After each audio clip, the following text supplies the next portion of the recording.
muy buenos días, sea el día que sea el que estás viendo este mensaje. Muchas gracias por invitarme a acompañarlos un rato de la mañana de hoy. Y me tocó un tema maravilloso, que es hablar un poco sobre el legado. Y cuando hablo de legado, me aparece inmediatamente una gran pregunta que me gustaría abordar el día de hoy. Y es, ¿cuál es esa voz que nos hace comunes cuando hablamos de mujeres y liderazgo? Pues estuve averiguando en distintas fuentes y cuando me dediqué a mirar mujeres con una voz abierta en términos de liderazgo, me encontré un libro muy interesante de una mujer que les recomiendo muchísimo, que se llama Mary Beard. Y Mary hace un planteamiento increíble y dice que la falta que hay de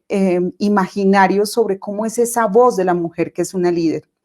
Y si nos vamos hacia el punto más histórico de esta respuesta, pues nos vamos a remitir pues a nuestras propias mamás, a nuestras familias, a nuestras tías, quienes tenían muy poca voz. Y cuando ellas hacían ejercicio de esa voz, muchas veces recibían un, mira, gracias, me parece fantástico lo que estás diciendo, pero otras voces a su alrededor se imponían de una manera mucho más alta o de un volumen mucho más alto. Entonces, poder entender cómo puedes dejar un legado cuando nuestra voz es todavía tan limitada, se vuelve un tema muy interesante de conversación.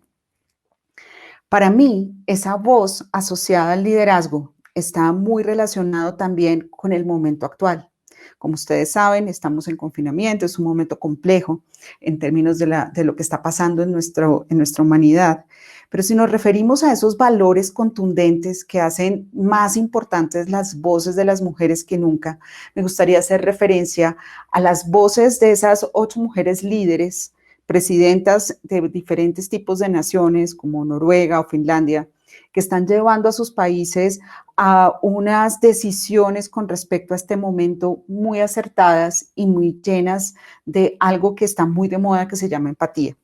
Y no se trata de que esos sentimientos o esas manifestaciones nos pertenezcan a nosotros como mujeres, sino que históricamente se nos han sido codificadas. Y qué bueno que fueron codificadas para nosotros, porque hoy en día son esas habilidades de liderazgo que hacen la diferencia. Cuando hoy puedes hablar con las personas que trabajan contigo desde el encuentro en los sentimientos, en la empatía, en la generosidad, en todos esos valores que históricamente nos han sido adjudicados a nosotros, aunque son transversales para la humanidad, pero qué bueno que eran identificados con nosotras, hace que ese estilo de liderazgo empiece a tener una voz distinta, una voz que hoy en día pareciera que ayuda a ser una voz efectiva, no solamente una voz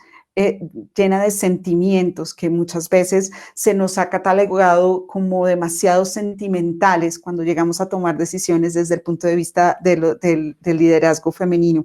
y que hoy en día se vuelven esa clave para llevar a organizaciones, incluso a estados, a tener decisiones muy asertivas y a poder sacar a su población o a su grupo de empleados adelante en momentos tan complejos. Entonces, es un momento fantástico porque esas habilidades nos permiten tener una percepción distinta de los problemas y nos permiten acercarnos muy lejos de ese estereotipo del líder autoritario que tiene la palabra totalmente comprada y que cuando tratamos de expresar nuestra voz, probablemente en algún momento de nuestros días nos dijeron, mira, tú calladita te ves más bonita, déjalo así que esta conversación la estamos llevando a otro nivel y nos permite poder volver a reencontrarnos en una mesa en las que esa voz hace la diferencia en términos de hacia dónde queremos llevar los destinos de una compañía o hacia dónde queremos impulsar las carreras de las personas que trabajan a nuestro lado. Entonces, esa palabra empatía, que es casi un nuevo cliché, nos permite abordar esta conversación desde una escena pública totalmente distinta. Y está relacionada que cuando tenemos voz, también como mujeres líderes tenemos la responsabilidad de entregar a las nuevas generaciones de mujeres esa bandera y empoderarlas para que ese poder no sea una palabra sin acción, sino para que ellas la usen, no solamente para exponer claramente sus ideas, sino para ayudar a los demás con la misma generosidad y con el mismo tono con el que pueden abordar los problemas y sacarlos adelante. Entonces, tenemos una gran responsabilidad como mujeres líderes y es abrir ese camino, abrir esa conversación y entregar esa voz hacia un nuevo liderazgo. Un nuevo liderazgo probablemente enmarcado por la palabra sentimientos, un liderazgo probablemente enmarcado dentro de una nueva realidad que requiere más de esas habilidades y que nosotros estamos preparadas para darlo.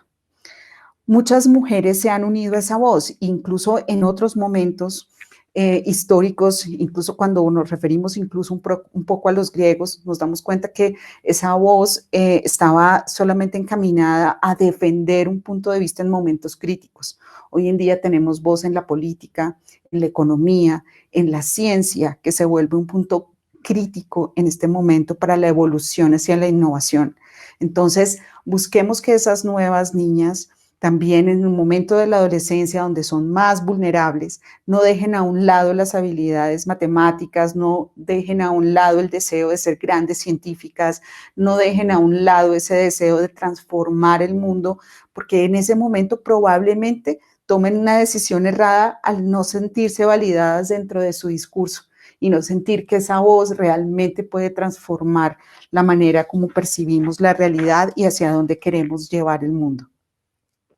Hoy en día es un momento en donde esa empatía, donde el dolor y donde muy probablemente la esperanza sea el punto más crítico para mitigarlo, despleguemos una nueva sensación de humanidad